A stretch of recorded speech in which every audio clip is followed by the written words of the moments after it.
Oh man, you're so annoying. I can't believe I have a wife like you with no redeeming qualities. Exactly. I wish you had a better wife, Travis. Here we go again. The mindless rantings of my husband, Travis, and my mother-in-law, Mary.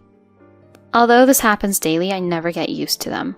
Every time they say something, my heart aches and tears well up in my eyes. But even so, I never shed a tear in front of them. If I did, I would get on their nerves even more. Since our marriage, I have endured their bullying. Travis changed his attitude once I got married to him, and Mary has always looked down on me. But all of this will end soon. If I endure any longer, my heart won't be able to take it anymore. Get out of here as soon as possible. I don't need a useless wife like you. The moment Travis and Mary said that to me, I made up my mind. I was going to get revenge on them in the best way I could. My name is Lena Howard, and I am 29 years old.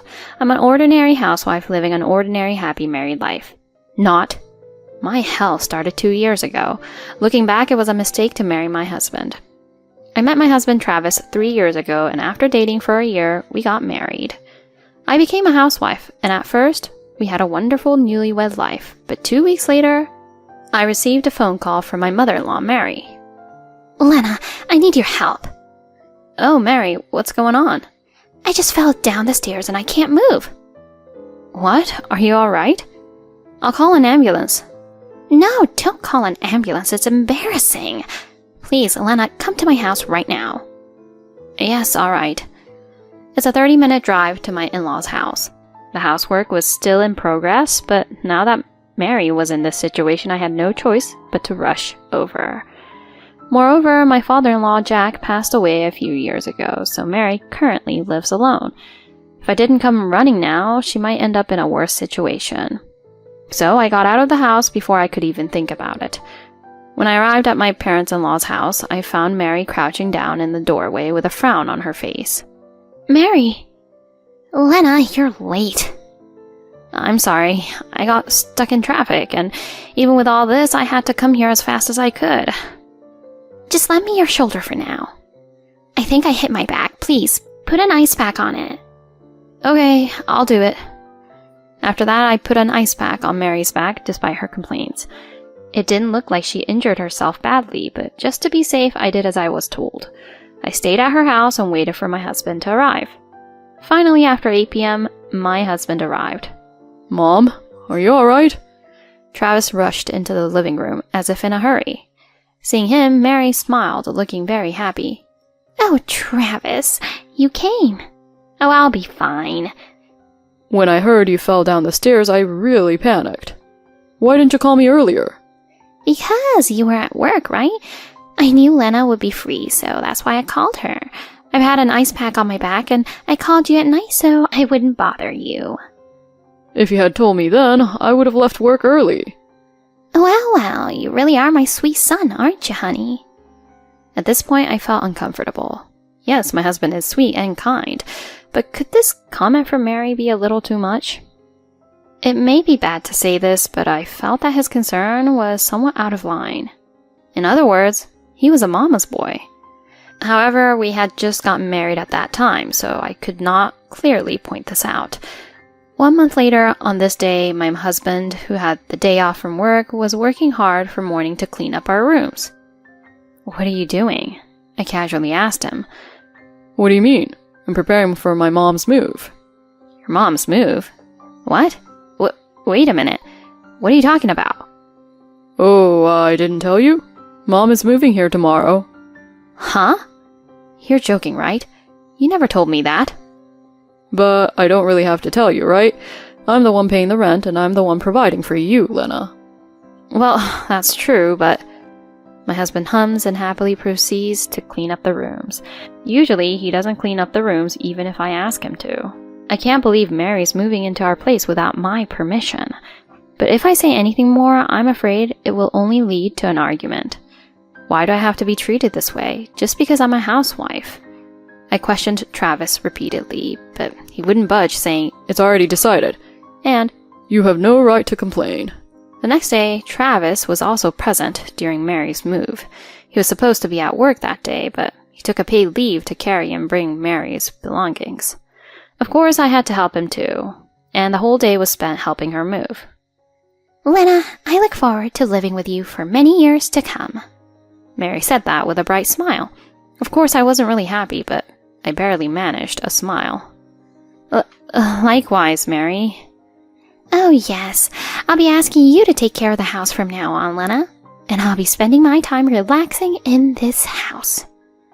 "Oh, it'd be really great if you could at least help around with the laundry." "No, you're in charge of it. Because you are the housewife, right, Lena?" But... Just as I was about to retort, my husband glared at me with sharp eyes. His gaze made me stiffen, and I couldn't say anything more back to Mary. From then on, I became Mary's convenient servant. Or perhaps it would be more correct to say that I was her housekeeper. I cleaned the house, did the laundry, cooked the meals, and even went shopping for the things Mary needed. But I never received any gratitude or any household expenses from Mary.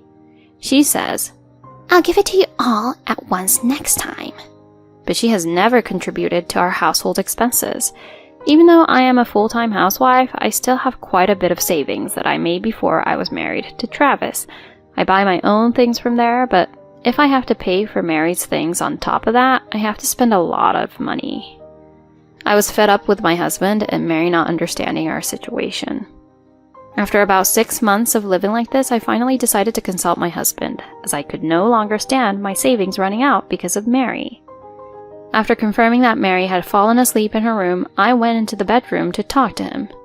"You know, Travis, I want you to tell your mom that I want her to pay me back for some expenses properly." Pay you back? What are you talking about? "I told you before, didn't I? Mary asks me to do some shopping for her, but she won't pay for any of it." Oh, you were talking about that, huh? But in a way, you're doing that to take care of her, right? So, why don't you just pay for her? "Well, if it's a little amount, that's fine, but if you add it all up, it's almost $5,000. Oh, $5,000 is nothing to you, Lena, right? Because you worked for a very big company until we got married. That's right. After graduating from college, I worked for a financial company that was considered a very prestigious company. My annual salary was much higher than my colleagues, and I was even surprised to receive a lot of bonuses. I no longer had any particular hobbies, but saving money became my hobby, and I saved quite a bit. However, since becoming a full-time housewife, I haven't been able to earn enough money or received any money from my husband as an allowance, which is why my own savings have been running out. Then Mary's shopping bills added up, and my savings dwindled even more.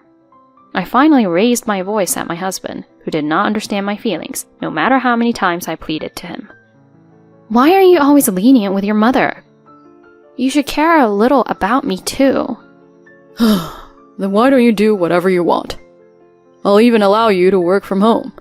"What? Work from home?" You can work, but all the housework is yours. Well, that's settled then, right? I won't be providing for you anymore.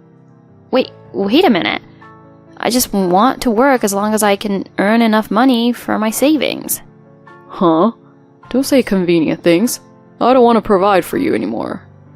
No way. At first I thought it was a joke, but my husband really stopped contributing to the household. I was so upset that I immediately contacted my old boss, who was a good friend of mine. When I explained the situation, he asked me to come back since they also have remote work. As a result, I was allowed to work from home for my former company. However, Travis and Mary must have been annoyed that I was working from home on a computer. They interrupted me every time I was working in my room. My husband started complaining about my housework and cursing me on a daily basis, even though nothing had changed. Mary, on the other hand, knocks on my door without a care in the world, even though I am at work. "Hey, Lena, my favorite snacks are out. Are you listening to me? Answer me. You don't have a good job anyway, do you? Do your chores first. Do your chores." My mother-in-law knocked louder and louder and yelled through the door.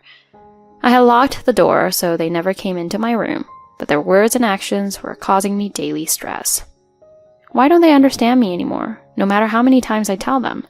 I'm doing my work. Plus, I do all the housework, so just leave me alone already.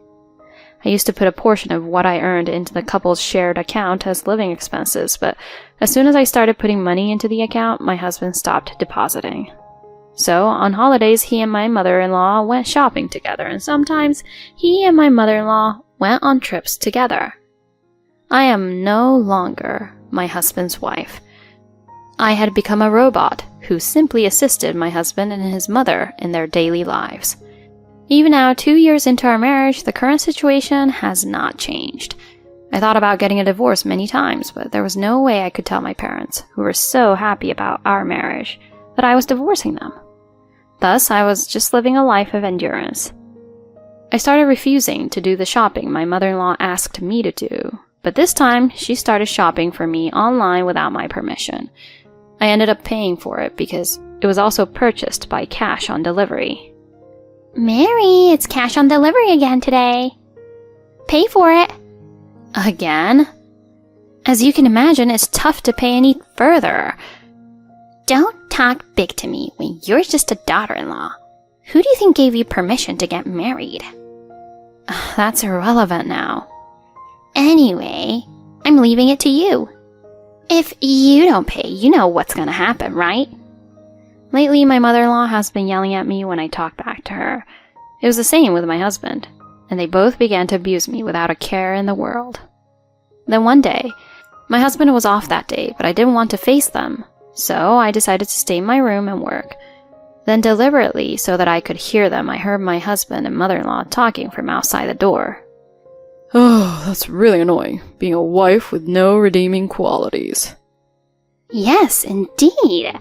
I really, really wish you had a better wife. Here we go again. The mindless rantings of my husband and mother-in-law. Even though it is an everyday occurrence, I never get used to it. Every time they say something, my heart aches and tears well up in my eyes. Even so, I never shed a tear in front of them. If I cry, it only makes me feel even worse. Will I have to live like this for the rest of my life? My chest tightened at the thought. When lunchtime came and I was reluctantly cooking, my husband and mother-in-law started talking again behind my back. Why did I marry such a fool? It's true. Travis would have found a better partner. As soon as I overheard their conversation, I just opened my mouth. If you hate me so much, shall I leave? At these words, my husband and mother-in-law looked surprised for a moment, but then immediately grinned and said, Then get the heck out of here. I don't need a useless daughter-in-law like you. The moment I saw them smirking and laughing like fools, my heart went cold. I had put up with this for so long because I didn't want to make my parents sad, but that was no longer the case. If I held back any longer, my heart would break. At the same time, a great desire for revenge was growing in my heart. I won't let you guys get away with this. I'll make you both suffer like how you made me suffer. The next day, just as my husband and mother-in-law went out, I withdrew all the money in my account and reduced it to 0. After packing up my belongings, I decided to stay at a former coworker's place that I had contacted beforehand. A few hours later, I received a phone call from my husband. Where are you?